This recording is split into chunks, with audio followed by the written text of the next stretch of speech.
মন নাযায়নে আপুনি তাহানিৰে এৰি থৈ যোৱা মৰিয়াহোলাৰ আজি অৱস্থা জানিবলৈ? বোকাখাতৰ মৰিয়াহোলা অঞ্চলৰ ব্ৰহ্মপুত্ৰ খহনীয়াৰ বাবে এদিন বিখ্যাত হৈ পৰিছিল। 1950 চনৰ বৰ ভূঁইকঁপৰ সময়ৰ পৰাই আৰম্ভ হোৱা খহনীয়াই অঞ্চলটোৰ কেইবাখনো গাঁও গ্ৰাস কৰিলে। তদানীন্তন দক্ষিণ ট্ৰাংক ৰোড বৰ্তমান 37 নং ৰাষ্ট্ৰীয় ঘাইপথৰ পৰা মৰিয়াহোলালৈ থকা 16 কিলোমিটাৰ দূৰত্ব 1982 চনত প্ৰায় 5 কিলোমিটাৰলৈ হ্ৰাস পালে। ধনধৰা সভ্যতা সংস্কৃতি খহনীয়াৰ আগ্ৰাসনত ৰূপায়ন্তৰ হৈ দিহিঙে দিপাঙে ফৰিং চিটিকা দিলে। মৰিয়াহোলাক পটভূমি ৰূপে লৈ প্ৰকাশ পালে একাধিক উপন্যাস।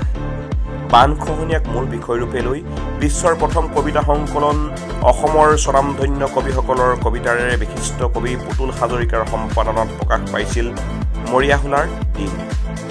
সকলো শেষ হ'ল যদিও সিপাৰৰ সৈতে সম্পৰ্কিত লোকসকলক লৈ অতি স্মৰণে মৰিয়াহোলাত এদিন নামৰ এক অনুষ্ঠান আয়োজন কৰিব বিচাৰিছে জন্মৰ সূত্ৰে মৰিয়াহোলাৰ একাংশ লোকে।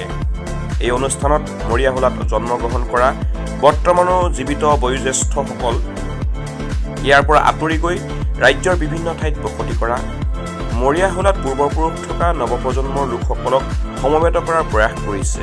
সেয়েহে বিভিন্ন স্থানত থকা আগ্ৰহীসকলক নিজৰ নাম, ঠিকনা, ফোন নম্বৰ, বৰ্তমান বয়স, অতীজতে মৰিয়াহোলাত বসবাস কৰা পূৰ্বপুৰুষৰ নাম, বৰ্তমান জীৱিকা আদি 9954485253 নম্বৰ হোৱাটছআপলৈ পঠাবলৈ উদ্যোক্তাসকলে আহ্বান জনাইছে।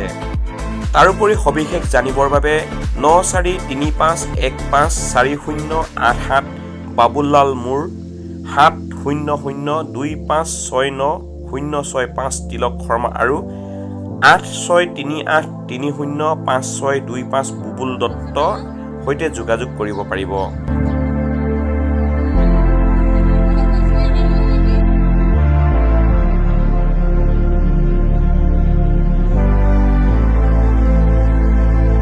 গোলাঘাটৰ পৰা মেঘালী শইকীয়াৰ সহযোগত খবৰ গোলাঘাট। স্বৰ্গদেৱে কৰি আছে।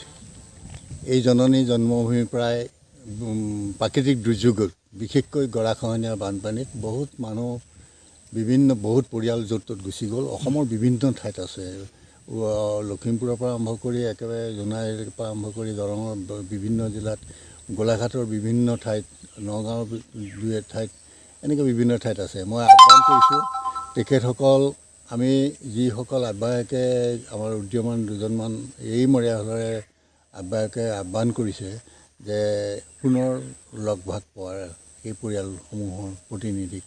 গতিকে এইটো বৰ সুন্দৰ প্ৰচেষ্টা হৈছে। মই আশা কৰোঁ সকলোৱে সহযোগ কৰক, আমি আকৌ নতুনকৈ চিনাকি হওঁ। কাৰণ আগৰখিনি গ'ল, পুৰণাখিনি গ'ল, আমাৰ বয়োবৃদ্ধসকল গৈছে, নতুন প্ৰজন্মই আমাৰ চাহ চিনাকি হোৱাৰ দৰকাৰ। কাৰণ ঐতিহাসিক মৰিয়াহোলাৰ নামত আপোনালোকে জানে কবিতা, কিতাপ পত্ৰ পৰা আৰম্ভ কৰি বিভিন্ন ধৰণৰ মৰিয়াহোলা স্মৃতি জড়িত আছে। সেই মৰিয়াহোলাক লৈ এতিয়াও আমি গৌৰৱ অনুভৱ কৰোঁ। মই আশা কৰোঁ যে আপোনালোকলৈ আহ্বান, এই প্ৰচেষ্টাত আপোনালোকে সহায় কৰক আৰু সকলোৱে মিলিজুলি আমি এদিন দেখা দেখি হওঁ।